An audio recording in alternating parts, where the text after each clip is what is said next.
Hi, Pearl. Hi, Gisley. Hi, Destructicon. Hello, Golden Oreo. And this Froggy. Y'all are right. I am wearing my cat ears. I got excited. I shouldn't be. I was just wearing them in my free time, but it's not time. It's not time. Hello, Random Moose Brains, Diego Zaki, Dolly Joel. How are y'all doing? Hello, Fuzz. Shuck. I'm doing great. I've had a great day today. Ah, Destructicon. Thank you. Thanks for gifting. Bye, the subs. Bye, the subs. Thank you.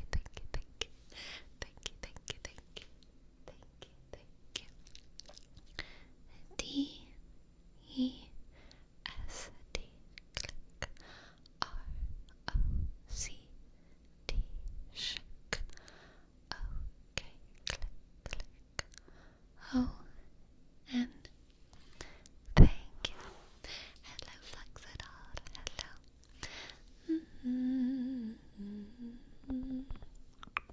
Hello, Sinchobe. I watched a little bit of your stream earlier today. Not for too long, probably just for like 10 minutes while you were showing off some of the stuff that you got on your trip, I think. It looked really cool. It looked really fun. Very nice. Hello, Mr. Radiant Man, Peacekeeper. Hello. How have y'all's Mondays been? I did a ton of work yesterday.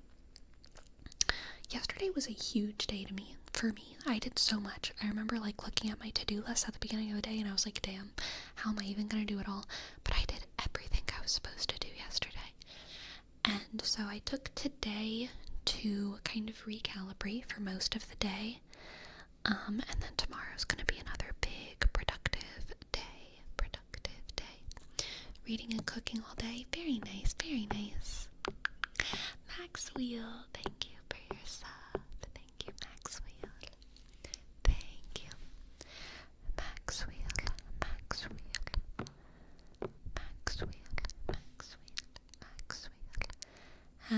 Shk, ask, x, click, w, h, e, e, l, 2, 1. Thank you. My Monday's been rather rough between tech issues and poor-mannered clients. That sucks. That sounds super shitty. I'm so sorry that is the case for you. I'm rearranging my windows because I want them to be better. There we go. I was tired. I went shopping, bought a purple shirt. Good. Purple is a good color. Purple is a color that I don't actually like too much, but it looks pretty good on me. It's almost frustrating because I don't really want to wear purple, but every time I wear a purple, especially like darker, kind of muted purples, not like royal purple, but like plum or like lavender, I feel like I look good in them, but I don't gravitate towards them naturally. Hello, Asa Master. Thank you so much for gifting a sub. Thank you, Ace Master.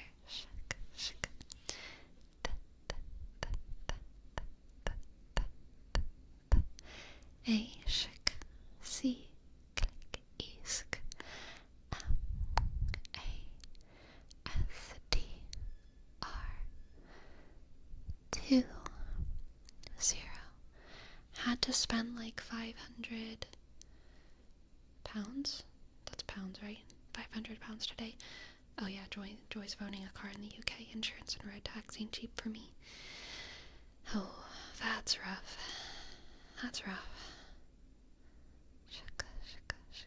So says a girl with purple light on her face right now. I know. It's frustrating, isn't it? It's frustrating. Fuzz. Ah. Thank you, Fuzz. Thank you, Fuzz. Thank you, Buzz. Thank you so much for gifting 17 subs. Okay. Okay. Y'all got it. Wait, this is hard to do with one hand.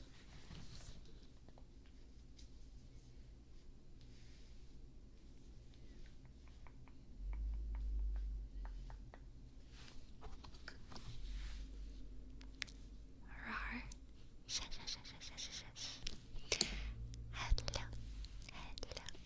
Thank you, Buzz, for gifting 17 subs and getting us to our goal. Thank you. Thank you. Thank you. Thank you. Thank you. Thank you. I appreciate it so much. P-S-C-H-U-Z-C-2-1.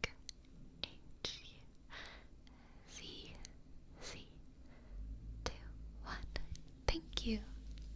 Thank you. Thank you. That's your magical girl transformation. No dance, no music, no glitter. Destructicon, you might have been like lagging or something. There was like a whole thing that happened. There was a dance, there was music, and there was like a lot of glitter. If any of y'all didn't see that in the chat, then it might have you might have just lagged, because it was like there was a lot going on. I could understand, like, if you don't have like good internet, then you might have missed it, because like it probably takes a lot of power. It got lost in translation, probably. It was spectacular. I've never seen anything like it. I'm so glad you were able to catch up on it, Plant. Thank you. Thank you. Can you do it again? I'm already transformed. I'm already transformed. Can you untransform, then retransform? If we lose subs, if we go below 500 subs, I will untransform. But then, whenever we go back to 500 subs, I will retransform.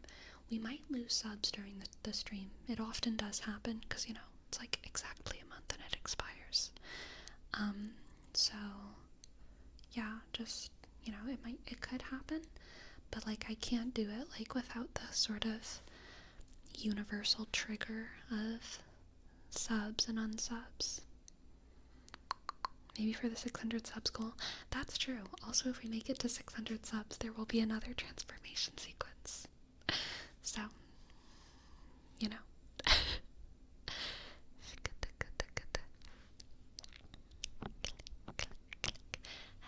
platonic, sardonic. Does the 600 subs one have more or less glitter? Every level has more glitter than the one before, and like more shinies, and like more ribbons, and like more bows, and like more synths in like the there's like an instrumental, and it's very synthy, and so there's like more layers of synth. The higher the goal that's met. So that's how it works. Sinchobe, thank you for your click tip. The secret never seen before 700 goal also has a super spectacular, fantastic transformation. It's true.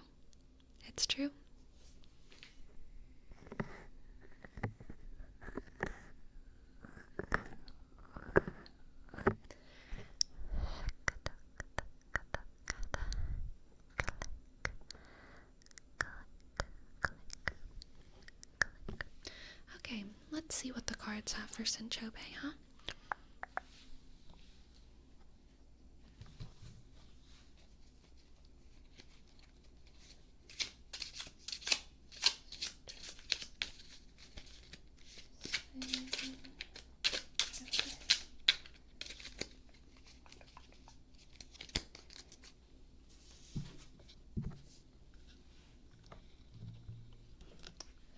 Okay, we the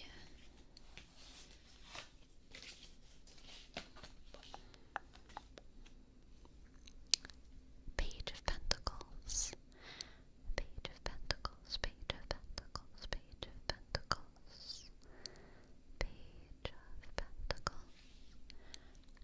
Page of Pentacles, and the Six of Pentacles, the Page of Pentacles, the Six of Pentacles, and the Lovers. Ah, Syncope, this is a very happy, happy, happy, happy, happy, happy, a very happy reading for you.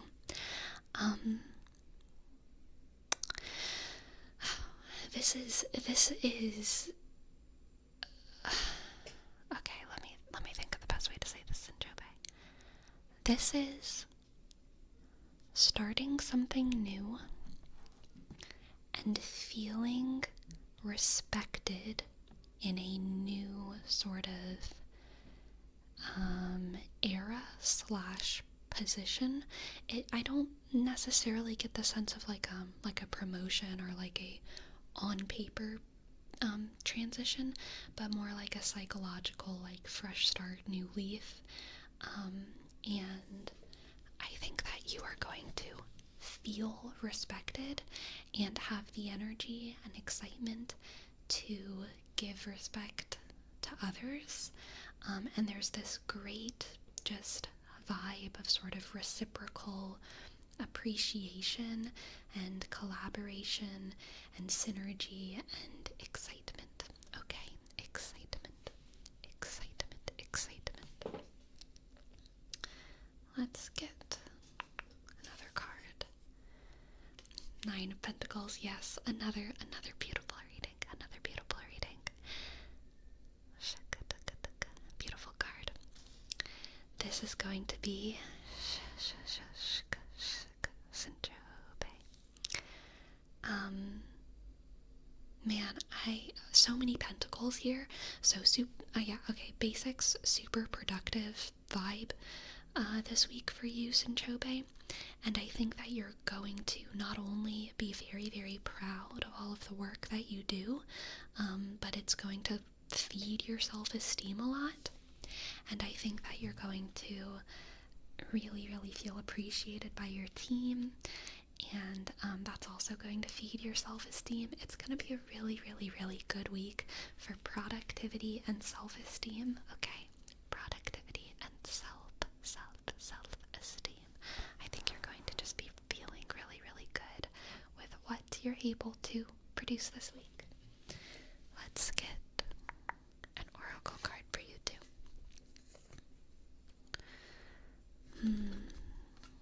We have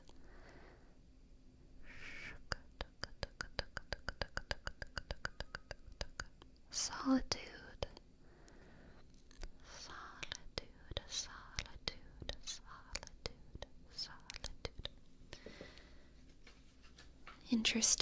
Interesting solitude to cap it off. Solitude and the Nine of Pentacles are both definitely kind of aligned with the Hermit. The Page of Pentacles is a relatively solo card as well, but the Lovers and the Six of Pentacles are both about reciprocation and reflection and equality, I would say. And so seeing kind of two themes be repeated in this reading, one of solitude, the Hermit, and the other of reflection and reciprocation, I get this feeling, Syncope, that you're going to be feeling both independent and supported and in synergy with other people. Supported and in synergy while also having a very unique role to play and building up your self-esteem and self-worth as an individual in a group of other people with different roles. No one else is going to be able to do your job the way that you do it, but also you don't have to do anyone else's job for them or respect each other, working in your own realms, helping each other out, without anyone, stepping on anyone's toes. Never a too many cooks in the kitchen kind of feeling. A very good week ahead for you, Sinchope. Thank you very much for letting me read for you. I hope that you enjoyed, and I hope that it resonated.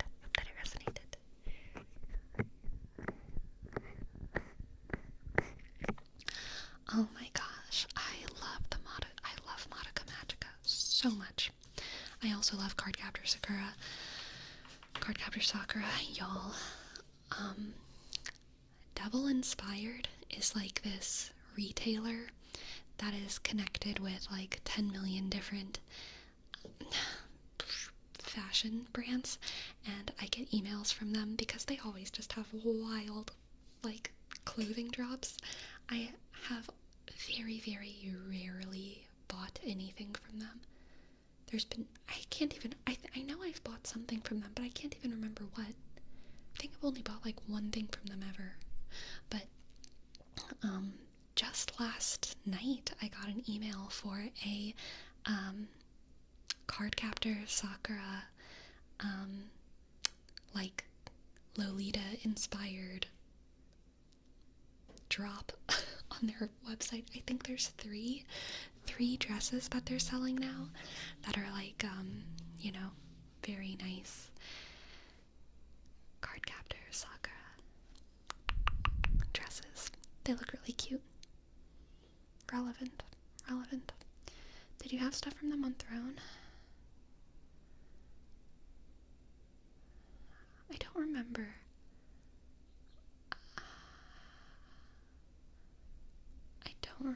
I don't think so. But I might have. But I don't remember. Is it fluffy skirt? There's like 3 of them. They're dresses, so I don't know what you mean.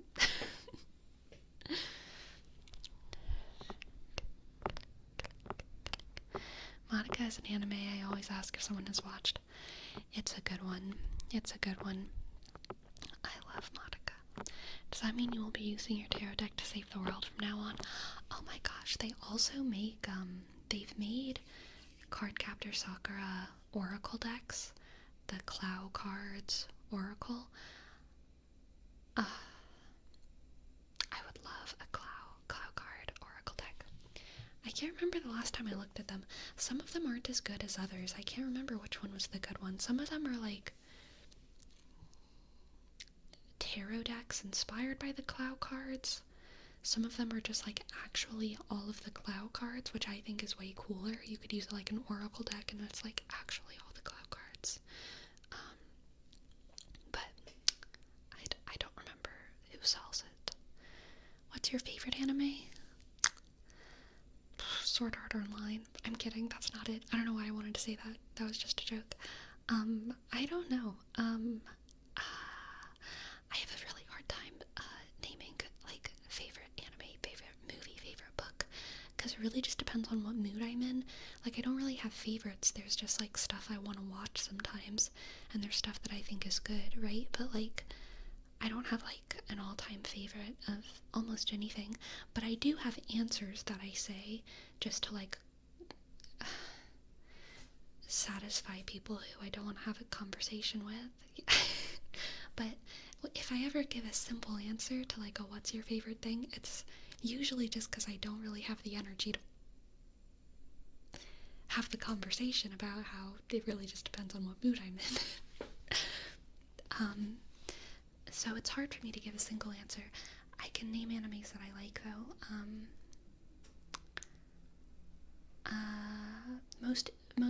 My most favorite anime that I've watched in recent years is definitely Made in Abyss. All time, probably either Fruits Basket or Clannad. Other anime that I really like, I have basic animes that I like: Death Note, Full Metal Alchemist, Brotherhood, Madoka Magica,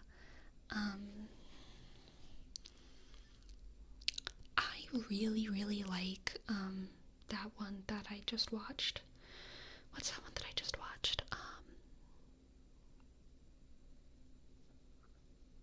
What's that one that I just watched? Solo Leveling. It hasn't finished yet. So I don't know if it's gonna like actually end up being one of my favorites, but I really, really like Solo Leveling season 1, and yeah, Free Run was great too. I don't think Free Run is going to be one of my all-time favorite, but I do really, really, really like it. I do really, really, really like it for sure.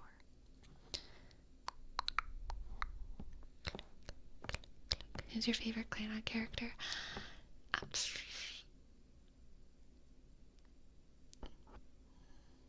I relate to every girl. I am every woman in Clannad. I'm every woman. It is me. Every single one. Okay. I don't know. I can't choose.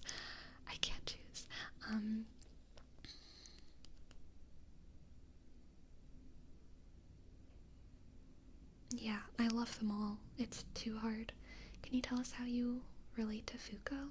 Do you also make stars? Starfish, I think you mean. So stars are my favorite shape. They're not starfish, but stars are my favorite shape, and I draw them all the time. But I mean, also just I totally relate to Fuko when it comes to just her. I mean, you realize as you get to know Fuko in the anime that even though her enthusiasm is real and genuine, it's also somewhat of a way for her to cope with a lot of hardship. And I mean, like, that's relatable. I relate to that. Yeah. I don't know which one I'm actually most like. I'm definitely not most like Fuko. I wish I was most like Tomoyo. Which one is the girl? I can't remember. I always forget. Student council president. I wish I was most like her. I think she's like actually the best of them, like the best, the highest high quality woman. Tomoyo. Okay. But I don't think I actually am the most like her. I also remember really, really liking the archive girl, not the library girl. I mean, I really like library girl, and probably when I watched Clannad first, she was the one who I most related to. Yes, but the tea girl, I like really, really liked her. And there's also the two sisters. I am one of two sisters, so I totally saw myself in the younger sister with the short hair. And then also there are some ways that I saw myself in the older sister as well, just cause like, you know, sister vibes. I obviously saw myself in Nagisa because she's like she's made to be the most relatable one, right? Like she's supposed to be who you like kind of self-insert onto, and so it's pretty easy to. She's a theater girl. I'm a theater girl. I get it. I love her. I love her. I love Nagisa, and I love the Big Tanko family. I think maybe the only woman who I don't relate to at all is I don't think RA is the word for it, but the dorm mom with the ponytail. I think that's the only girl that I don't see myself in at all. Yeah.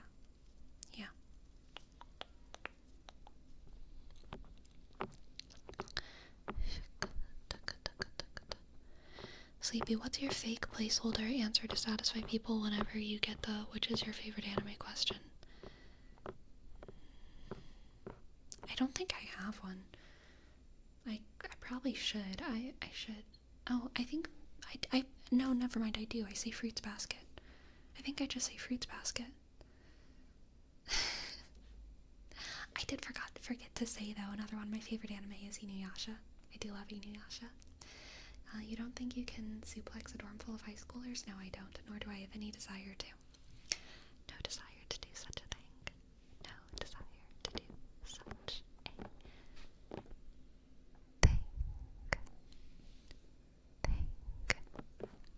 I like how fast you're able to name a favorite shape, though. I mean, okay, yeah, that one is easy. That's for real. That's easy, though. Stars are like, what could possibly be a better shape than a star? I could respect someone if their favorite shape was a circle, because like circles are like magical for a number of scientific and mathematical reasons. They're mysterious, they're eternal. I get it. But like triangles have nothing on stars. Octagons have nothing. Hexagons, nothing on stars. Rectangles, ew. Squares, ew. Stars are just like fantastic, amazing, beautiful, amazing. I love them. They're the best shape. Triangles make up everything. I know, you can never trust them. I like the full moon shape. Beautiful, lovely. I will not stand for rectangle slander. No one cares. No one cares, swinging folk. Rectangles are boring, and the people who stand for them. And the people who apparently don't stand for their slander.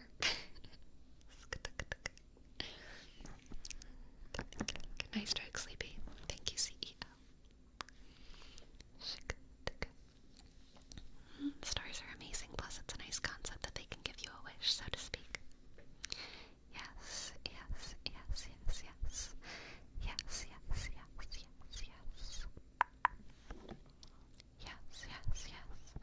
Egg shape is also pretty neato. That is a very good answer to what is your favorite shape, and I love that for you. Salty's Vault. Very good, cute answer. Egg shape. What's your favorite shape? Egg shape. That's very cute, very funny. Very funny. I like it.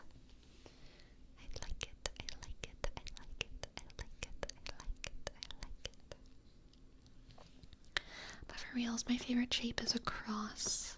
I even have one tattooed. Okay, that's fair. That's fair.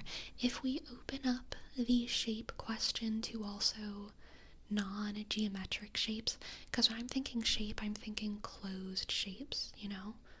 But if we open that up to more complex symbols, the kind of abstract shapes, then I think that there's a lot of interesting ones. I have no personal like affection for the infinity symbol, but I understand there's a lot of people who love the infinity symbol, love crosses. They might like, what's the one that the knot that's impossible to untie, I want to say Gordian knot, but the Moebius strip? Am I even talking about shapes? What is coming out of my mouth? Moebius? Moebius strip? Is that a shape? Moebius. Oh yeah, the ampersand is pretty good too. Dolly Joel, that's fair. Moebius.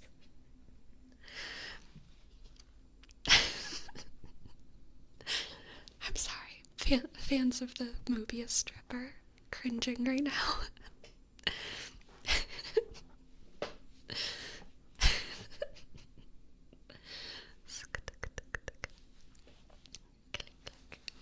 are two types of people, chicken strip and Mobius strip.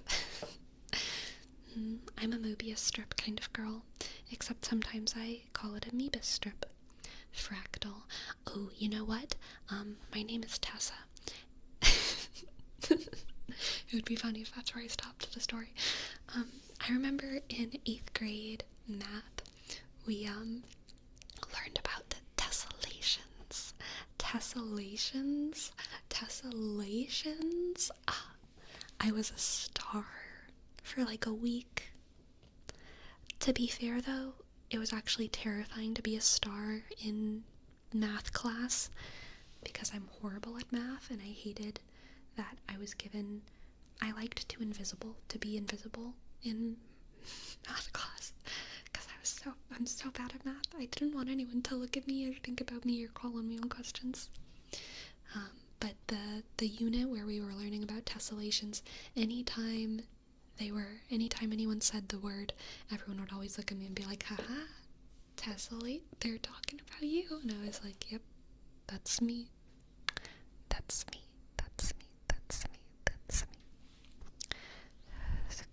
Tesseract, yep.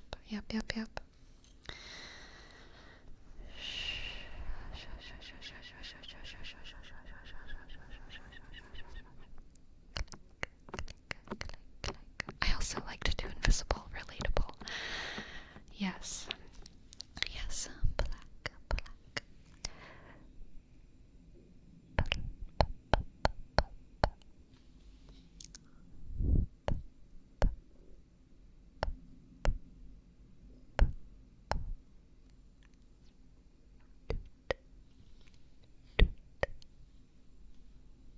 I think there's a tingle in your ear, right?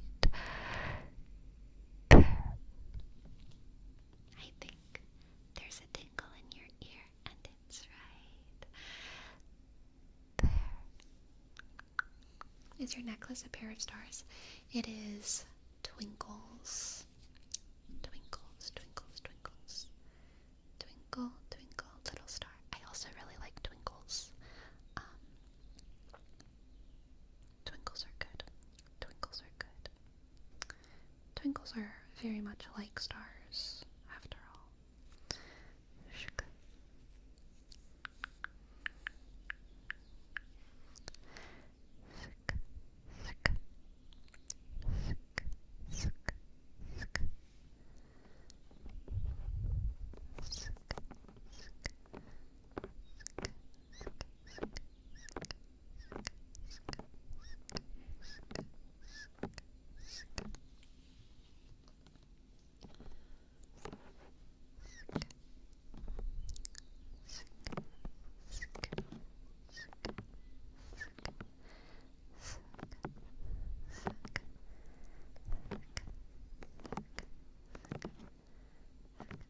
Sleep, you remember in Made in Abyss, the Golden City? What do you think your value traits would be? Oh, I probably don't remember enough about the details of how that works. I don't think I remember enough.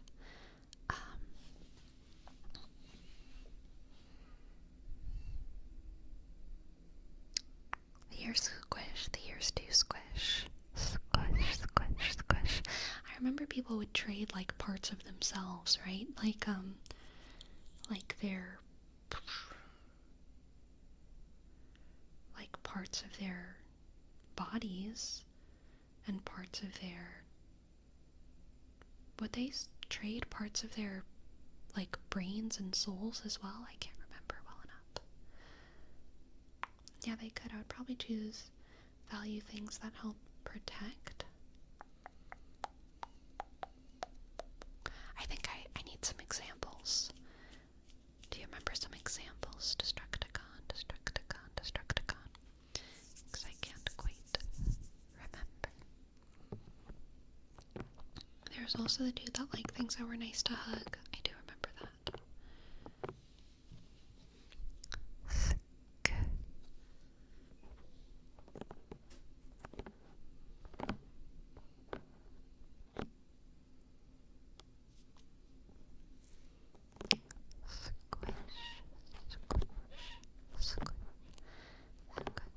body part would you trade for another one?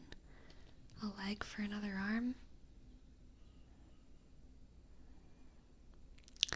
I would trade my ears for cat ears. Can I do that? Can I do that?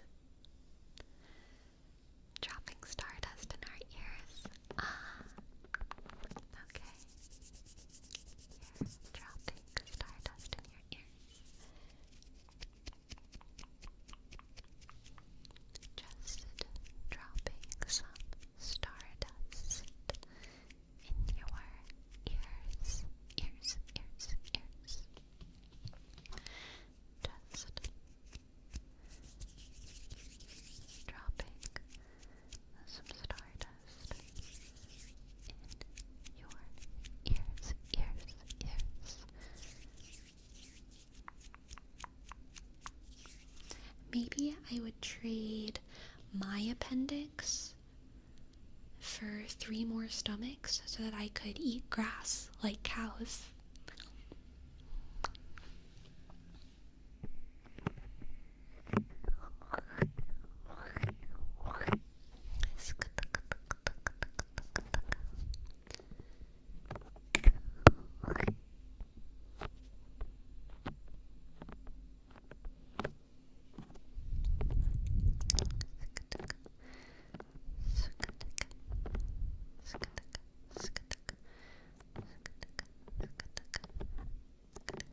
Sleepy, would you make grass dishes or would you go out and eat it right from the source? I mean, probably both, right? Probably both.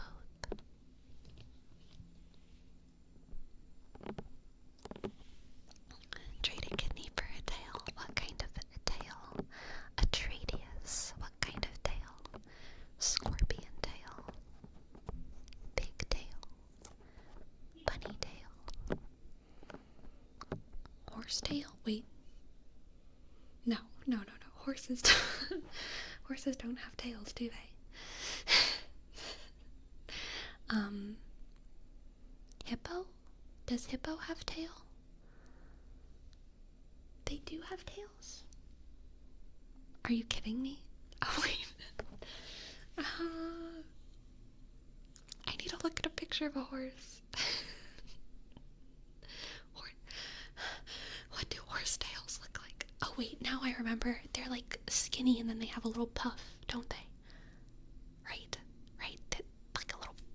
They have like a little skinny and then they have a puff. Yes. Okay. Oh, wait, no. Aren't they a whole ponytail? They're not skinny with a puff. They're like a whole ponytail. I never look at horses, y'all. I know I talk about horses on stream, but I really never look at horses. I'm like not a horse girl. Ponytails, yes, okay. They need to keep the flies away, right. Hippos have tails and they spin them around in the circle and they go to the bathroom to fling their waist. Why do they fling their waist around? What's that about? They can be either way. Okay. Could I trade my current stomach microflora for the microflora and immunity of a vulture? That sounds like such a educated trade, BNB. I feel like you watched a YouTube video about that or something, and now you can't stop thinking about the microflora and immunity of vultures. Go look at a horse, please. Maybe I'll just stay ignorant. I think it's funny. I think I think the less I know about horses, the more entertaining it will be when I talk about horses, so I'd better not learn anything about them, really. Ponytail, realize the word sleepy.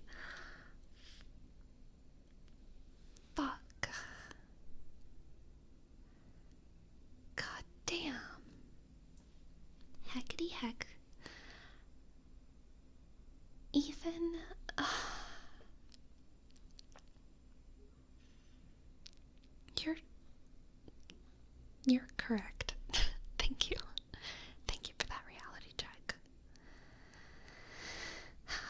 like to have a tail, Sleepy? What would you be willing to trade to get a tail? I'm not a big tail person. I don't know. I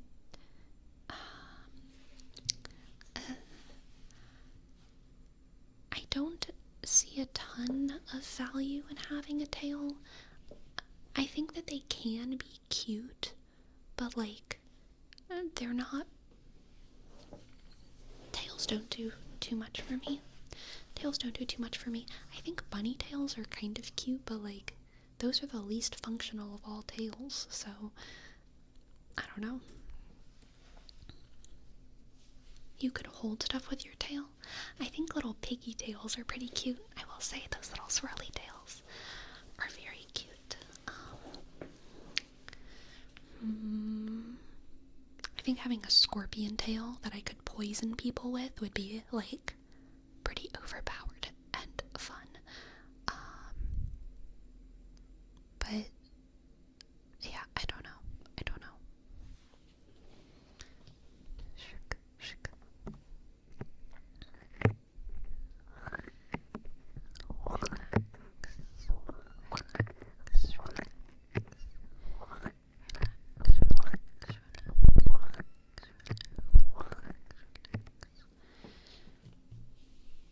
What did you need a two for? One for the tail and one for the venom? I feel like scorpion tail should come with the venom. I think it'd be cool to have a stinger, a little bee stinger, that I can only use once. But I'd save it. Save it for a good use, okay?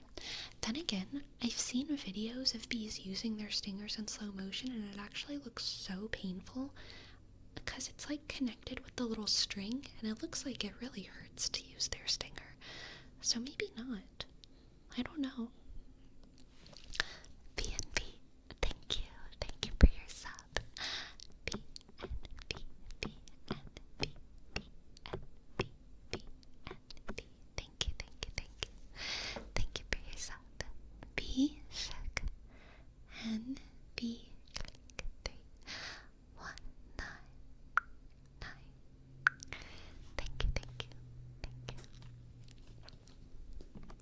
Why not a wasp stinger? Get as much use out of it as you want. You're so right, Golden Oreo. I'd take a wasp stinger. Wasp stinger's the way to go. The way to go.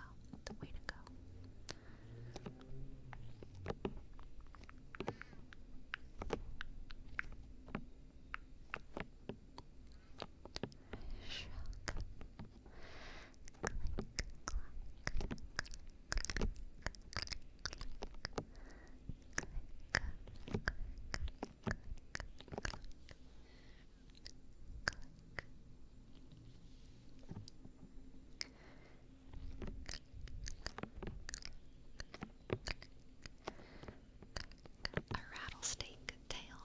I feel like getting a snake tail would be weird, because a snake tail coming off of a non-snake body seems weird.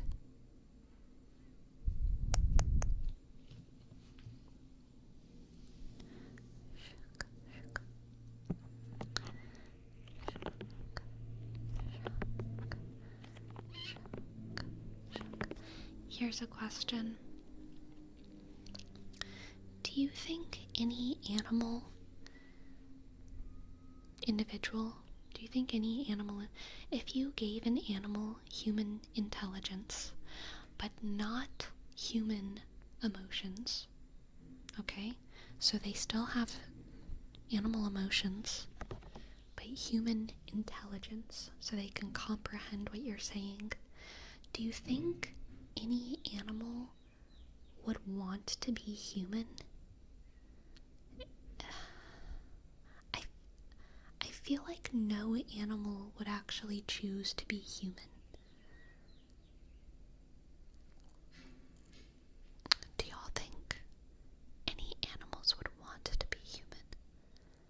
Our emotions would catalyze the intelligence, though. Just accept the hypothetical of her home, okay? Don't think too hard about it.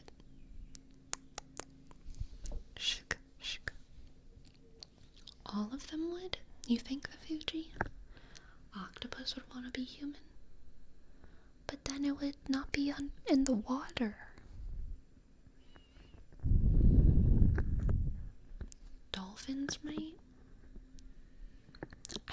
I still feel like they wouldn't want to leave the water. I feel like it'd be really weird, really hard to convince a sea creature to leave the oceans. The oceans are so much bigger than the land. I feel like the sea creatures inherently have so much more freedom just because their realm is so big.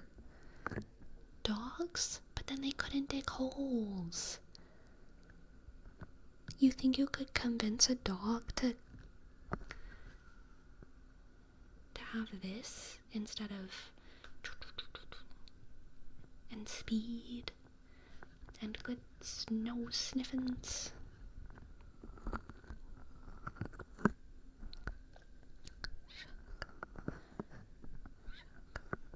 Humans could dig holes. It ain't the same. It ain't the same. It ain't the same.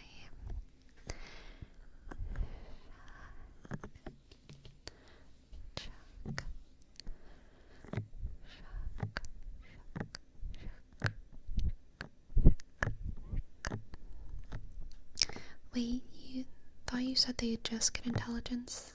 Thought they'd keep their animal parts? I'm saying if they had animal intelligence, could you convince them to become human and have a human body? I'll say opposable thumbs are pretty great. I mean, I agree. There's a lot that we can do with these thumbs. But, other animals have so much more than thumbs, you know? They have such good sniffers and such good hearers. They should make animal ear versions of the 3D out. Am I right or am I right? Am I right or am I right? We need animal ear versions of the 3DO, please. Please, 3DO company, make animal ear versions of the 3DO, please. Big ol' elephant ears, yes, and you can like wiggle them around and stuff. Ah, yes.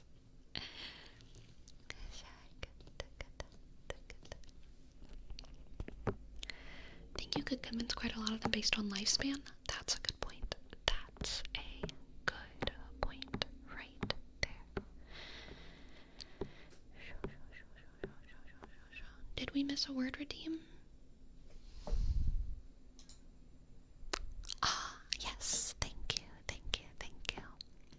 Thank you, Destructicon 17 Anna. I'm so sorry if you've left. This is an old word redeem. Shook. But you did a word redeem for Anna.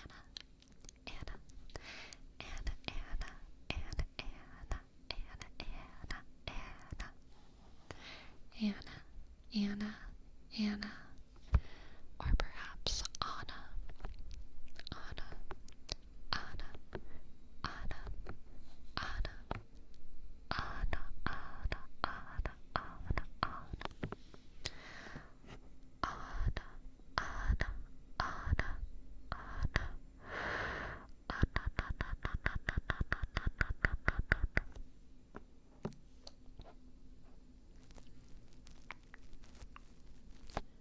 Anna. Anna. Hello, juicebox apple. Sleepy, now think about it the other way. Turn off your emotions. To become which animal? I mean, I wasn't saying animals didn't have emotions. I was just saying they would keep their animal emotions. Like, they would keep their love of digging holes and their love of swimming in the sea and their fear of fire hydrants or whatever, you know? So I'm gonna keep my human emotions. To become which animal would you be willing to give up being a human? Oh,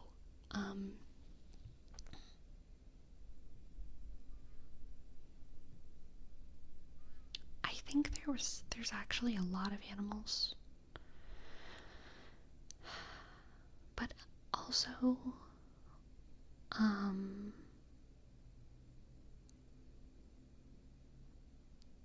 yeah, no, I think I'd stay human. I have too much fun doing human things. Like if I'm totally honest, if I keep my human emotions, I wouldn't want to sacrifice my current life in order to become an animal. If I died and were reborn as an animal or something, I'd love that. If I could choose what I become hypothetically without losing my life in any kind of way, then like, yeah, that could be fun. But like, yeah, I don't think I would want to like, I feel like I'd have to like really apologize to a lot of people in my family if I told them that I decided to become a whale. But I do think it would be very fun to be a whale. I just don't think that I'm willing to like sacrifice the rest of my life to become a whale.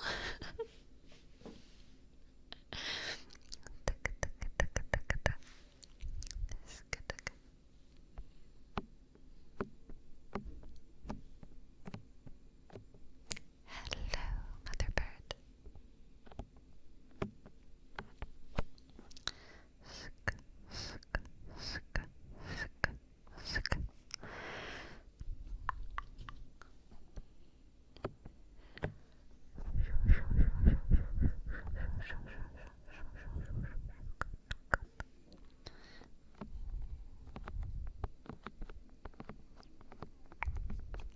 I probably would choose a sea creature for Rome.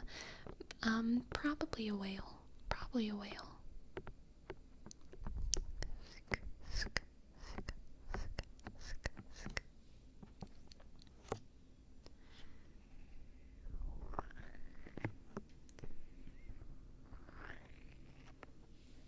I think it would be fun to be an orca, which I know isn't a whale, but I'm just thinking about other sea creatures at this point. Whales and orcas are actually kind of enemies, but I feel like orcas are winning, which is why I said orcas. Orcas eat penguins? Yeah. Lions eat deer.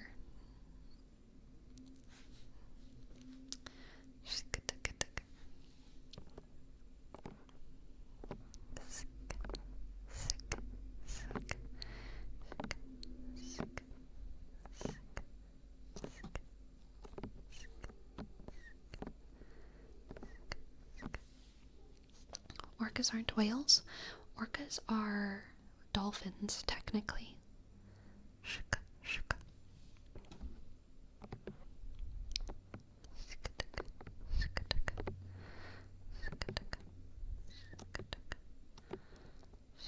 Orcas eat moose? Damn, that's kind of crazy. Porpoises. Yes. Porpy? Yeah, porpii. They're the dolphin family, I guess is what I should say. Did you know orcas are actually two distinct species? I did not. I'm eating ramen and it's not winning? I'm so sorry. Maybe you can add some salt and pepper, or some kimchi, or some green onions, or some tofu, or some meatballs. Vegan meatballs. Whenever I was a kid, we did not make ramen often as a family, but if we did, it was chaotic. It was the most un-Asian ramen in the world. We did not put tofu in it. It was like, it would be like Vienna sausages in the ramen. It would be the most Vienna sausages and corn. It was very chaotic. It was Louisiana, growing up, I mean, I've talked about it before, but like, I did not have any idea what Asian food was until I got older. And even when I got older, I really didn't actually have good good Asian food until I moved to the Pacific Northwest. Like, there's sushi places in Louisiana specifically for sushi, and the sushi's good. They'll have, traditional sushi chefs and all that. But like, anything other than sushi, like, not only is there almost no Asian restaurants, there's almost no Asian grocery stores in Louisiana, and it's just like no one knows anything about Asian food. like no one knows what it is, at least where I grew up, which is like, south rural Louisiana. I had no idea. I will say, I personally had access to excellent Indian food growing up, just because I was acquainted with an Indian family. My parents were acquainted with an Indian family, so we would go to like these parties at this like Indian home. There weren't any good Indian restaurants, but damn, I was so lucky to have some bomb Indian food growing up, considering how sheltered my town was. So good, so good. I love Indian food. Indian food is probably one of my favorite, like, world cuisines. Curry does go so hard. Yesterday, I made curry, and it was so good, y'all. It was a green curry, and there was nothing special about it. It was so simple. Sweet potatoes, onions, peppers. Like, you don't need much. Coconut milk. You don't need much. And damn, it's just so good. So good. I love a good curry. Did your friends fly go well? Yes. Shika. Tried good roti? Yes. Yes. Serbian food is the best. I don't think I've ever had Serbian food. Like, ever. I don't even know what a Serbian dish is, actually. What is a Serbian dish? The same curry you gave to your friend? Yes. What do you have your curry with? Usually rice, but when on good days, naan. I love making naan. What's your favorite curry? My favorite is probably yellow curry, but I mean, I love all curry.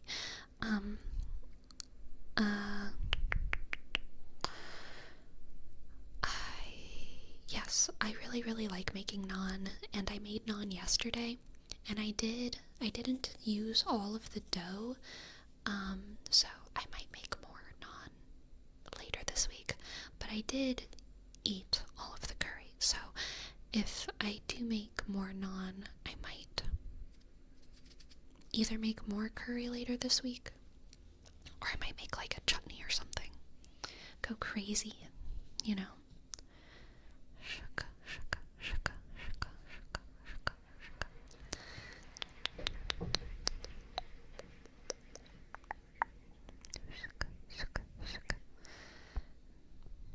My mom tried so hard to make me preserve my culture through food, but I always felt split between identities. That's so interesting, Doddle. I'm sorry that that's been a struggle for you.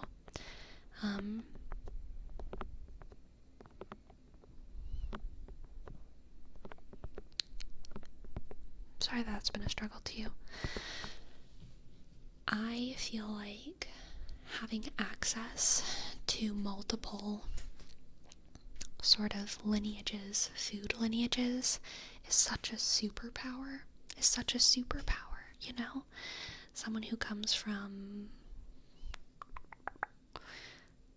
England And also, India has such a superpower, you know? They can put curry on meatloaf and be like, authentic. I wouldn't do that, but I mean, they could do it.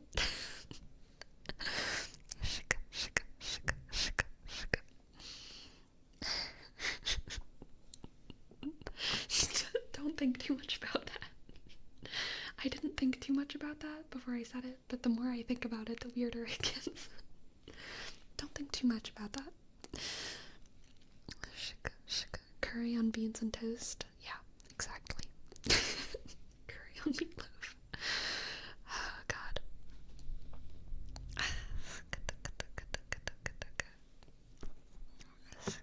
Marketed as pregnancy food. Yes.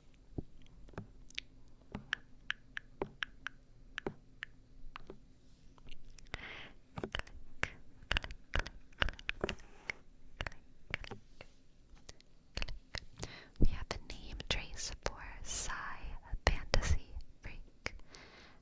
S-C-I Shk F-A-N-D-A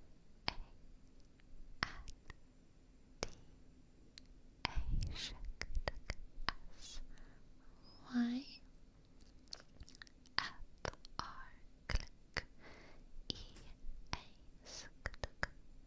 Okay. Thank you, Psy Fantasy Freak.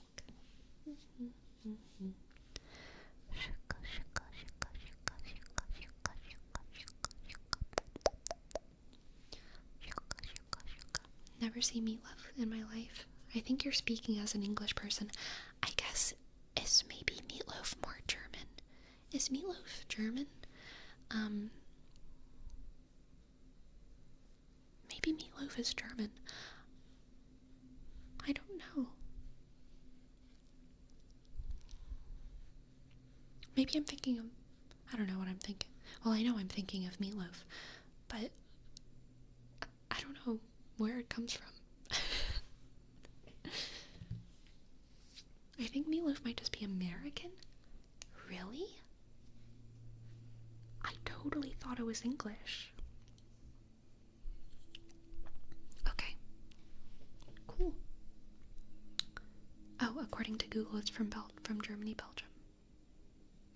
So I grew up with meatloaf, and part of my family is German.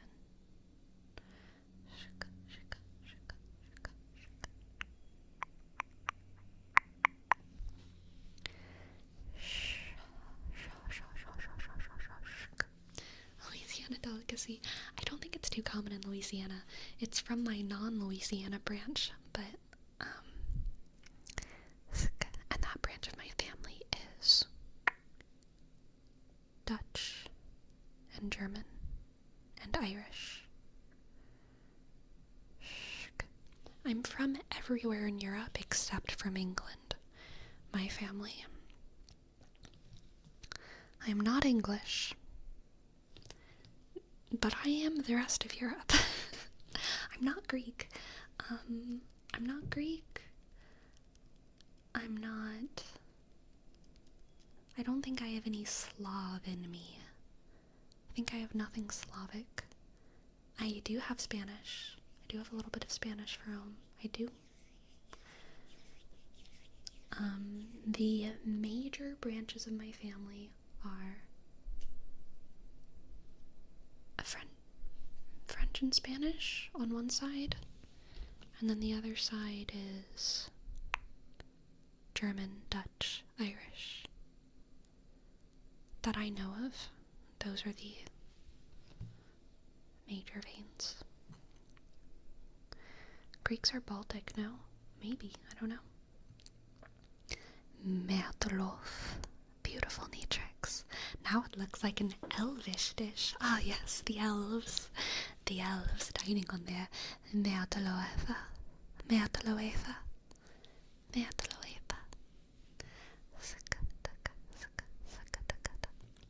Don't lie, you're clearly Scottish. I know it hurts some feelings, but I do believe the Scottish and the Irish while being distinct cultures, are pretty much the same ethnically. I think they are the same ethnic group. You can correct me if I'm wrong, but I'm pretty sure they're the same. They're the same.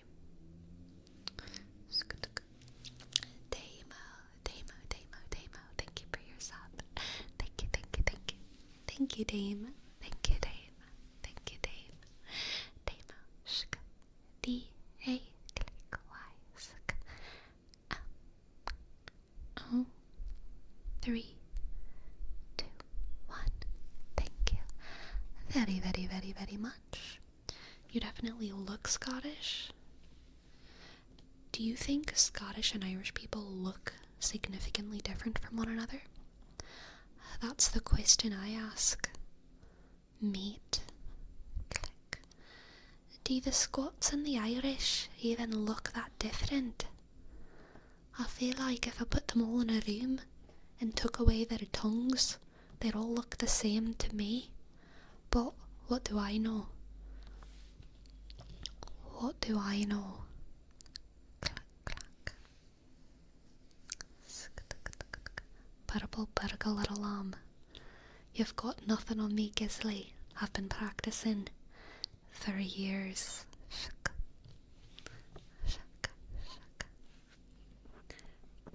Now Irish is much less practiced. Whenever I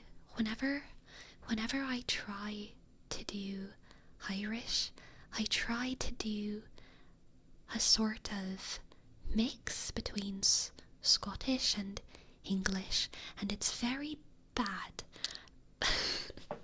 And I'm not really doing anything. But I try to sound very earnest. Irish people speak so musically. They go up and down whenever they talk. More than I'd say most of the other English or Scottish people, except for perhaps people from Yorkshire have also a very sort of melodic tone, but I do need to work on my Irish. I always feel like I'm jubbing it up. Shk, shk, shk, shk, shk.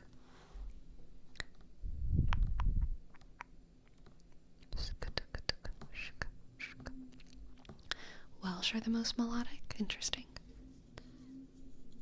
I'm from Yorkshire. I can barely understand some of us. I love Yorkshire accents. I love Yorkshire accents. We have our own dialect entirely. It's true. I think the island of the UK has the highest density of the most diverse dialects and accents of anywhere in the world. It's like you can, go like 20 miles in one direction, or you can go 20 miles in like any direction, and you'll find an incredibly unique accent, which is like pretty cool. It's a UK special.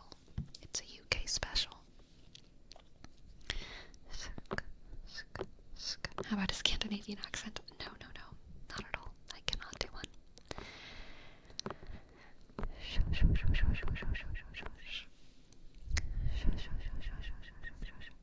Top of the morning to you laddies. How's that B&B? Top of the morning to you laddies. Top of the morning to ya. Top of the morning to ya. Top of the morning to ya.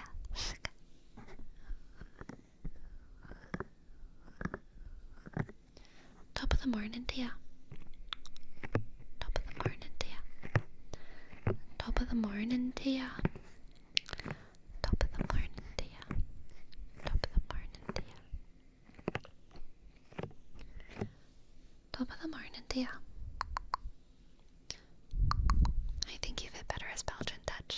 considering your 7'11" height.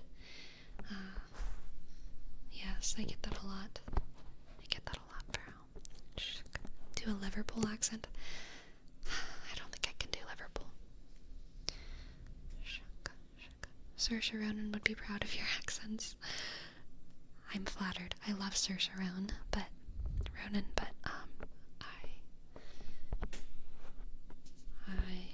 alas, I cannot hold a candle. What is your favorite movie? It changes depending on my mood. I don't know.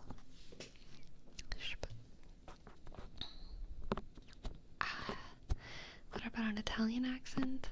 Nope.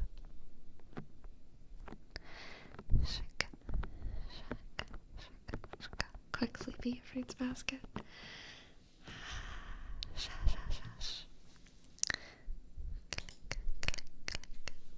No. No, no, no, no, no, no, no, no, no, no, no, no, no, no, no, no.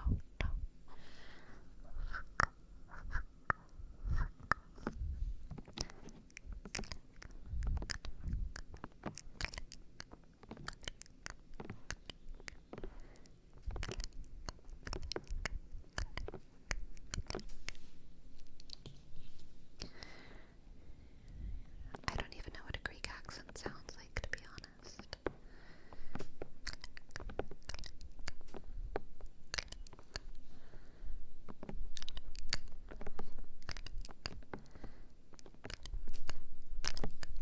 I can't do Scandinavian accents, but I will say I feel like I'm weirdly good at identifying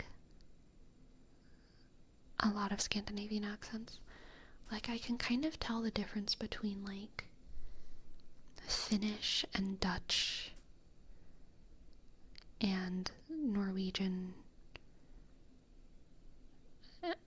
accents. Danish and Polish, harder to figure out. It's easy for me to tell very easy for me to tell the difference between, like, German and Dutch, I would say. Accents.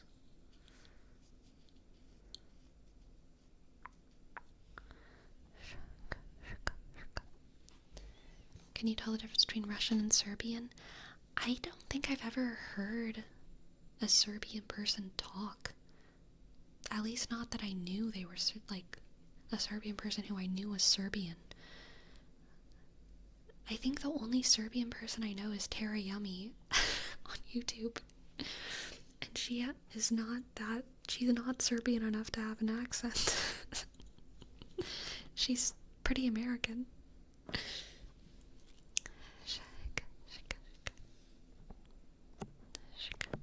Tara Yummy is Serbian?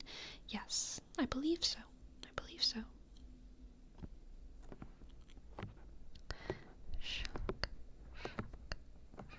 I mean, she's obviously not, like, from Serbia, but I think, like, her parents are.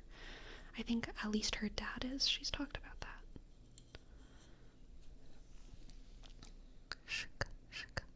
Sleepy, how's your Dutch? Would you be able to read Dutch lyrics? No, I would not.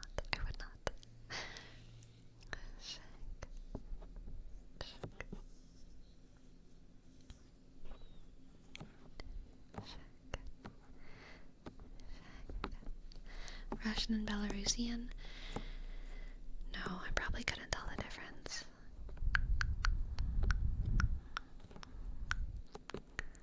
Sleepy, you're so cool.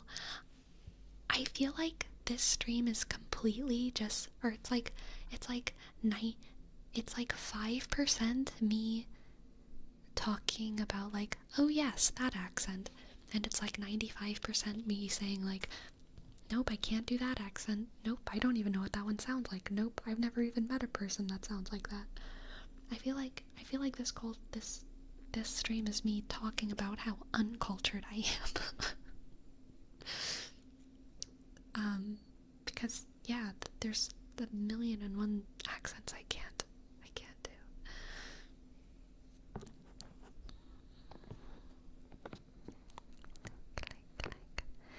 Are you completely fluent in any languages besides English? No, I am not.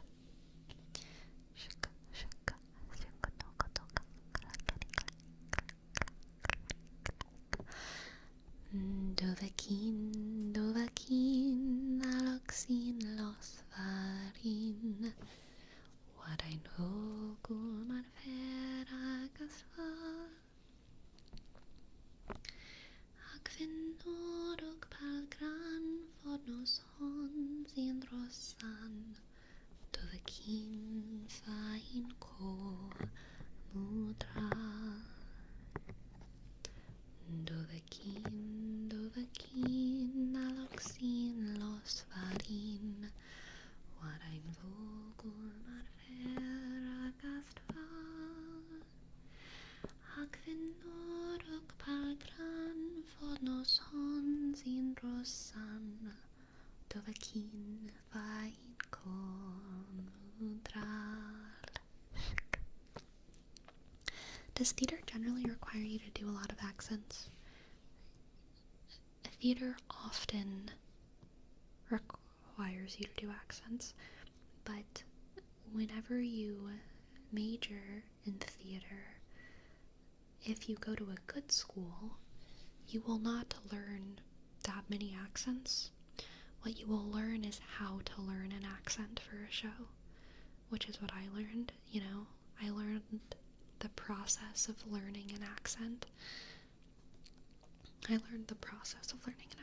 So it's like, I do believe that any accent out there, if I spend my time with it, I could learn it, because I literally got educated to know how to do that, but I haven't done that with very many accents. I've only formally done that for Russian and Scottish, and I didn't retain very much of Russian.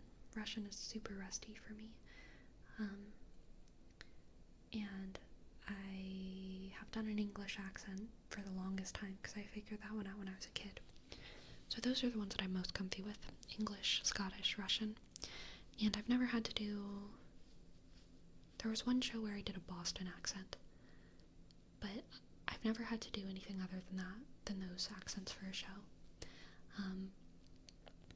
But yeah, if you're in a good theater program, you won't just learn accents, you will learn how to learn an accent, so that anytime you're given a show, you know how to, learn the skill that you want to learn.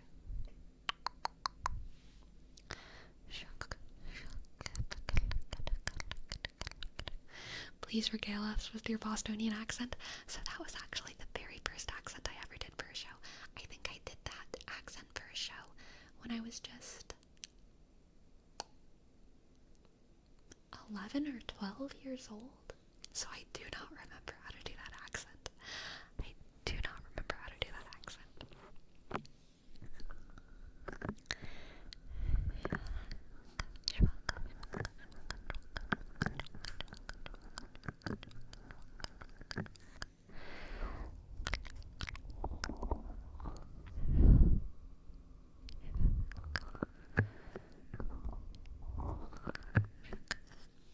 Yes, Adaptal, we did that. Top of the morning to ya. Top of the morning to ya. We did that word right. Top of the morning to ya. Can you read some lyrics? Absolutely, bro. What can I read for you? And by your social, here's your name trace. Peace. Y.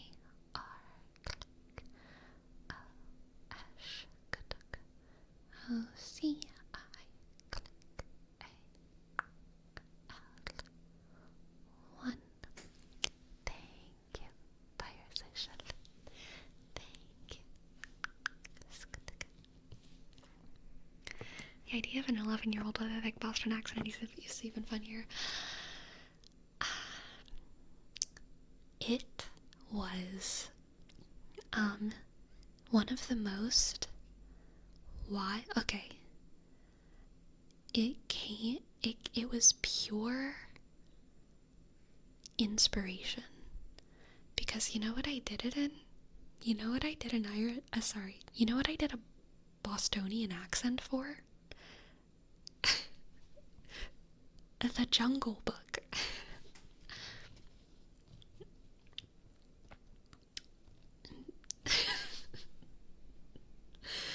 I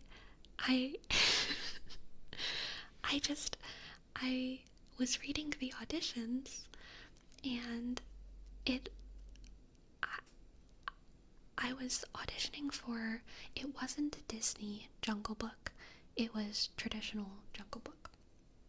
And in the traditional Jungle Book, there's a character named Tabaki, or Tabaki. They're kind of Shere Khan's little mischievous jackal sidekick. Yeah, mischievous jackal sidekick. And they had kind of this like just this mischievous, silly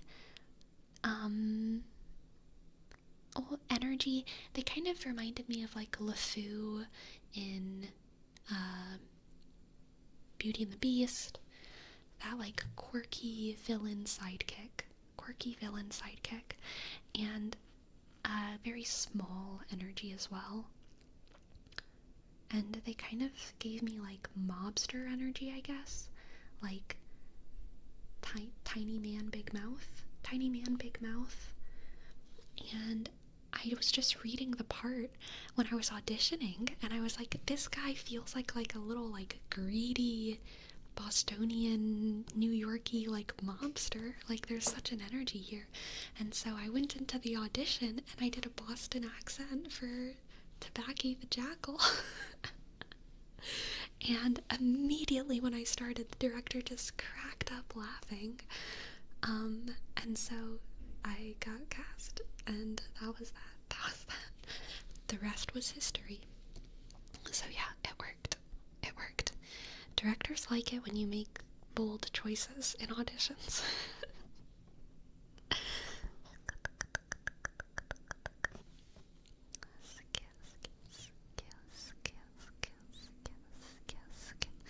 Yeah, see, put the money in the bag while the lady gets it. Exactly, Destructica. Exactly. Okay, yeah, I can see how you get Mark Wahlberg out of that. Exactly. It really did fit. It made perfect sense to me. And I didn't, I was an 11-year-old. I didn't really know that I was tapping into, Northeastern mobster specifically. But I had, the archetype implanted in my cosmology just through culture, and I knew there was an archetype there, you know what I mean? And so I was just like, oh yeah, that makes sense, I'll do that for Tabaki.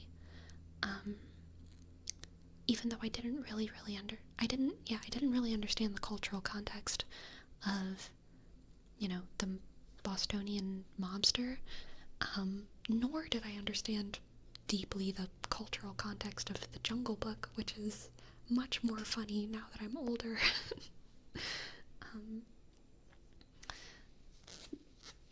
But yeah, it worked. It was a funny choice. Anthropophagy, thank you for your sub. A click and D shook R O shook B A sick R click 1 1 5. Thank you.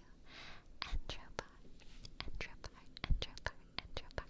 And Dutch Bro, thank you for your prime. Thank you. Oh my gosh. Thank Wieners. Thank you for gifting a pie of subs. Thank you so much. Thank you. Thank you so much, Thank Wieners.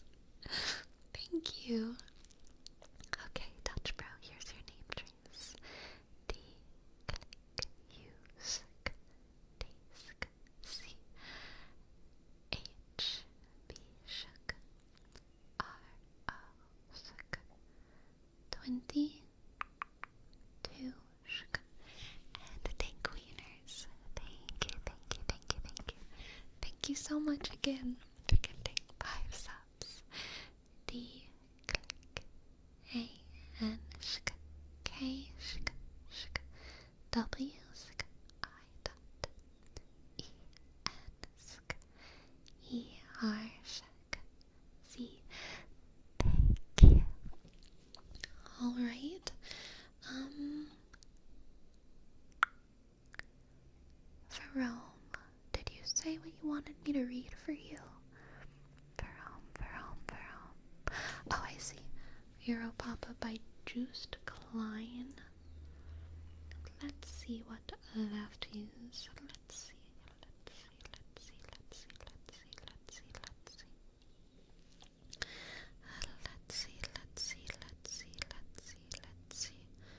Europapa. Just lyrics.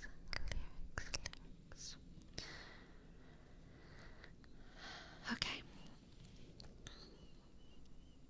This is gonna be rough. Europe, let's come together. It's now or never. I love you all. Welcome in Europa. Bleach hier tot ik durka. Europapa. Welcome in Europa. Bleach hier tot ik durka. Europapa. Bezoek mijn friends and friends of neem de venen naar venen. Ik wil weg uit Netherlands, maar mijn paspoort in verdwenen. Heb gelukkig geen visum nodig om bij je te zien. Dus neem de bus naar Polen of de train naar Bergen. I'm so sorry.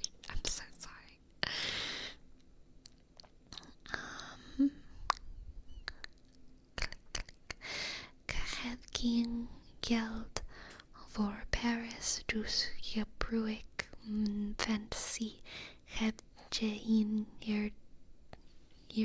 eurotje, please? Ik zeg merci en alsjeblieft. Ik ben echt alles kwijt, behalve de tijd.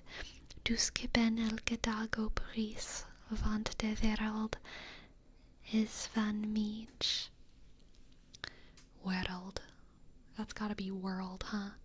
This actually is, I see similarities here to both German and Old English. I actually see more similarities here to Old English than German when it comes to some specific words. Except for ich bin in Deutschland, aber ich bin so alien. That looks super German. Oh wait, maybe it is just in German. Lo sono in Italia, mar toch doet het pischen. Ik ben aan het vluchten van mezelf. Roeb de hele dag om help. Ja, ik geef zelfs mensen geld, maar er is niemand die me helpt.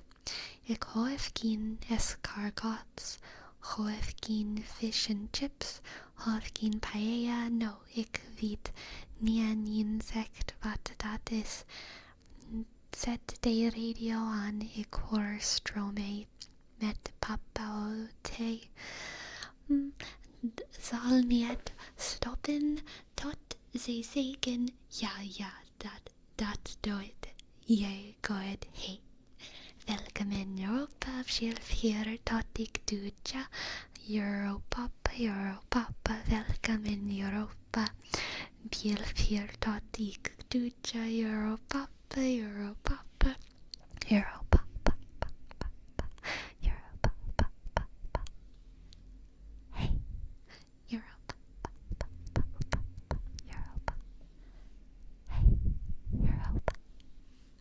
Haha.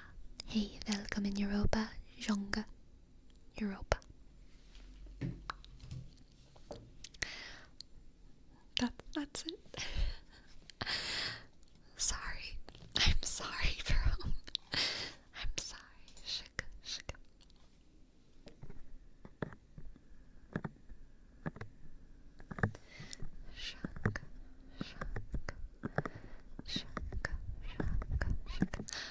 Hi, Dale. Thank you.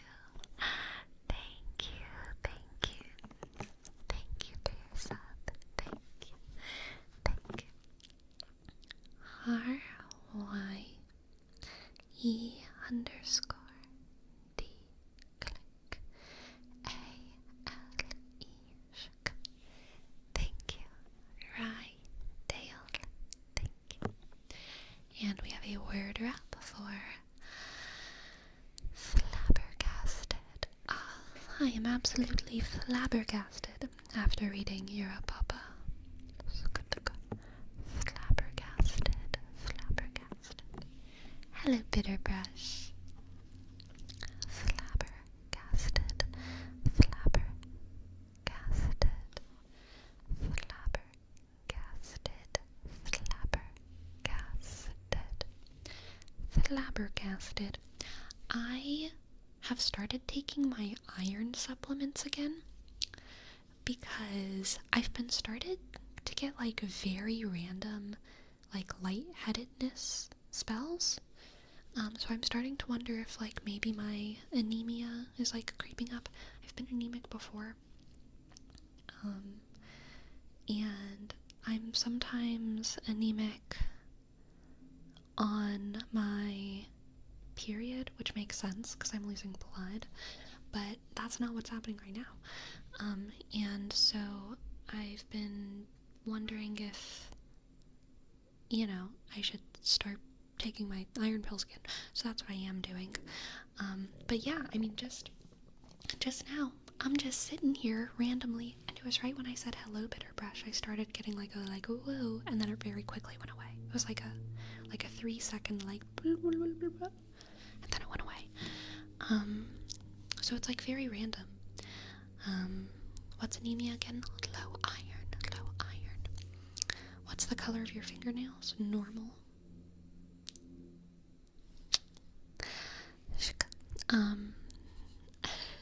Yeah, Bitterbrush, maybe it was a spell you cast on me.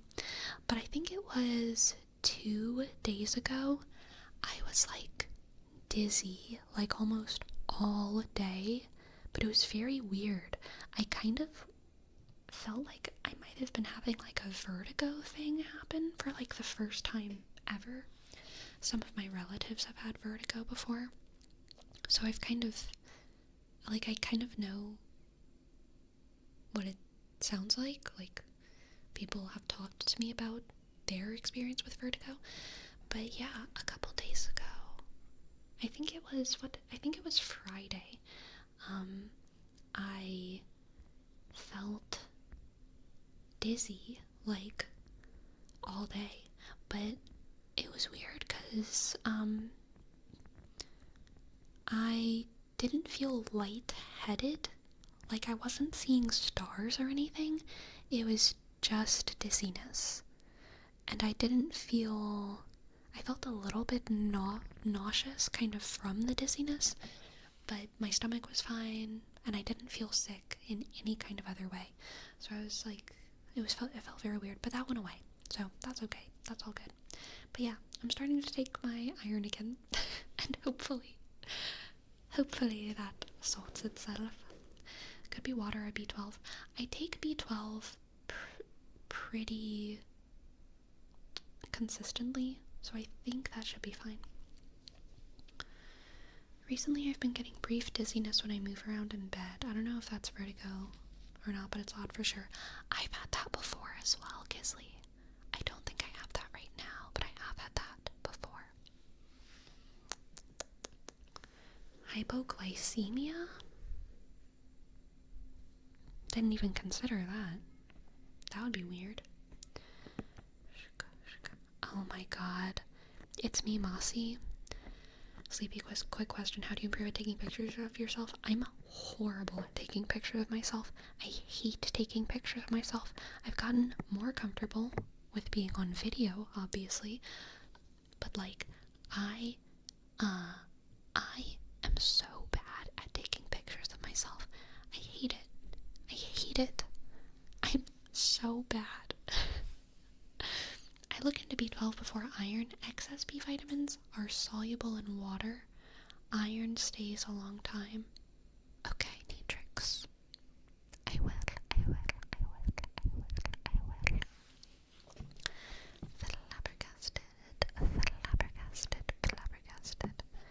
Hypoglycemia is just low sugar in blood, which in this case means you should eat more. That's probably not it. I eat a lot of sugar. I'm like an apple addict. I eat more sugar than most people, I think. It's natural sugars, but I do eat sugars.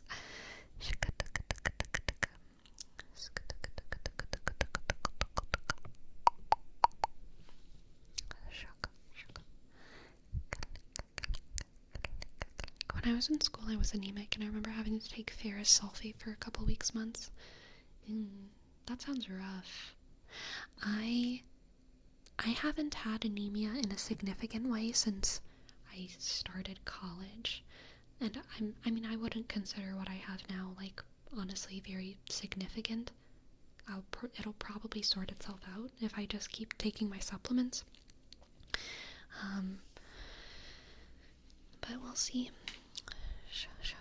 If you eat a ton of sugar and then don't eat/fast, it happens even easier because your body is used to getting tons of sugar at once. Interesting. I don't fast. What counts as a fast? 16 hours of no food? Right? I very rarely go without food for that long.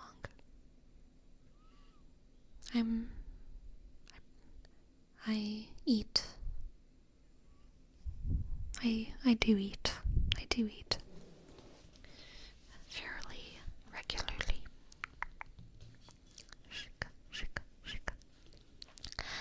Yes, Pyrosocial. I would love to cup your ears. Has your diet changed recently?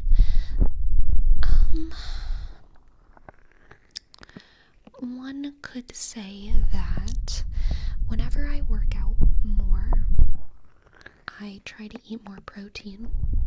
Whenever I work out less, I don't put pressure on myself to eat as much protein, and so I eat more carbs.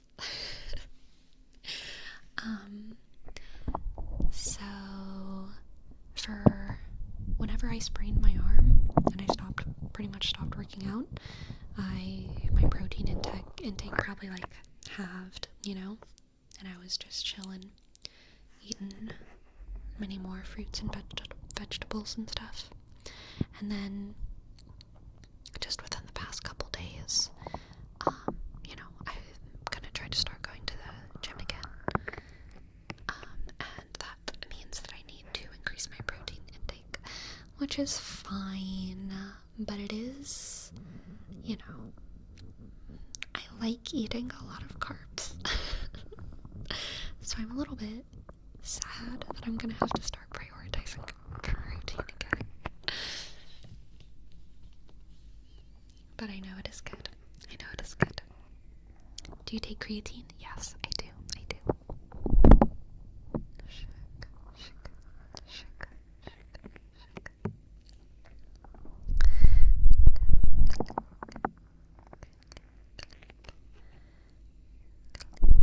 How many times a day do you eat? Probably like 4 times a day. Sometimes 5. Probably like 4 times a day. Probably not 6. Definitely more than 3.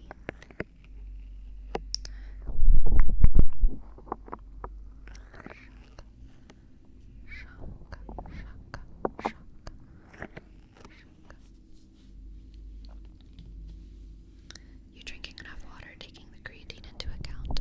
Yeah, I think I have a good water intake. I drink water a lot. I don't drink water a lot when I stream. But I drink water all day, so I'm positive that I'm good on the water.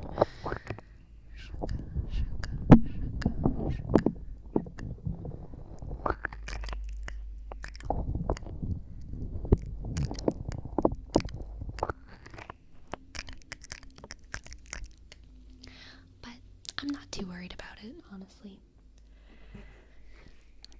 Just learning how to be human every day. Have you considered it could be poisoning? Have you been opposing any powerful people lately?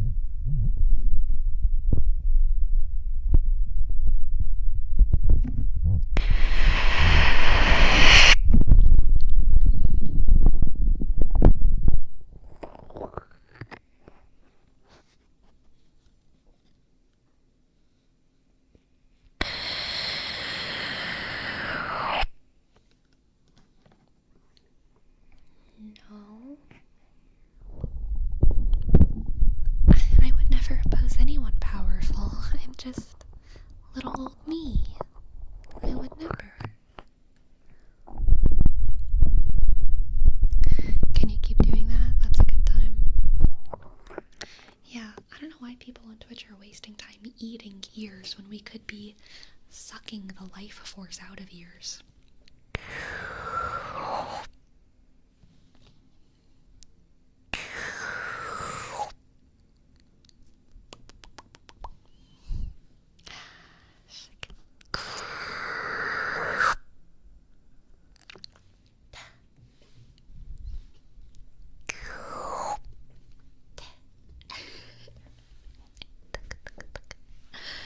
Sleepy Dementor roleplay? Ah, yes. I can't remember. What is it that Dementors are taking out of you? Is it just happiness? I don't even remember.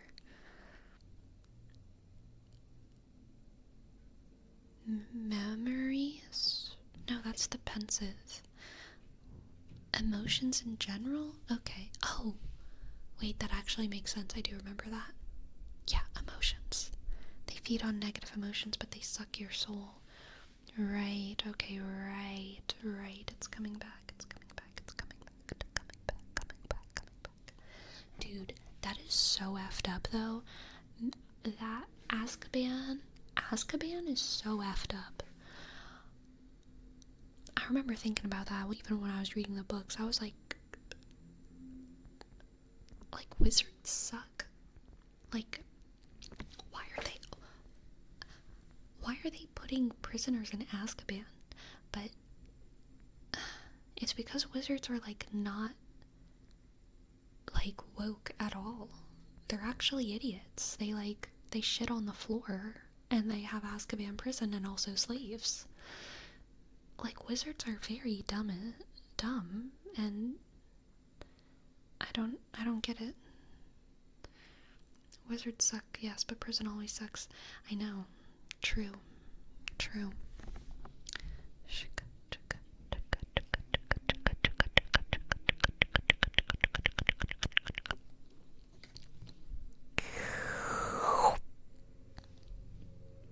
Boo.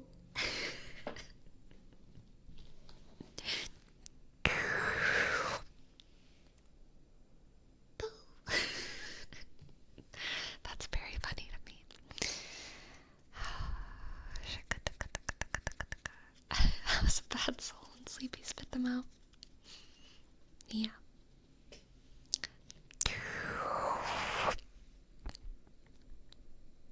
Boo.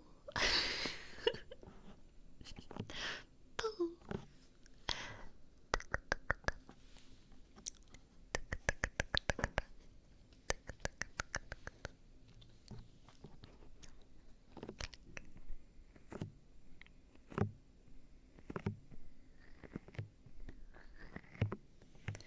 Tanya roleplay. Oh gosh.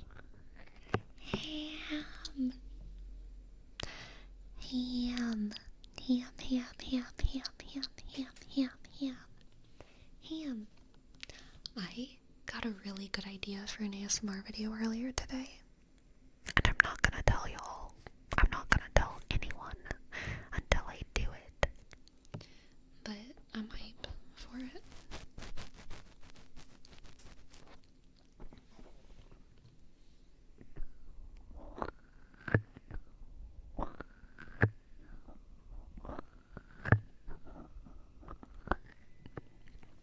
I'm gonna assume that's a typo for Roman. You meant to put a W there and not a B, okay?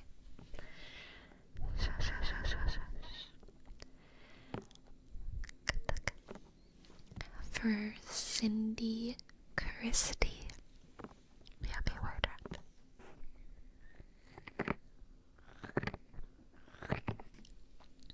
Cindy Christie. Cindy Christie. Cindy Christie. Cindy Christie.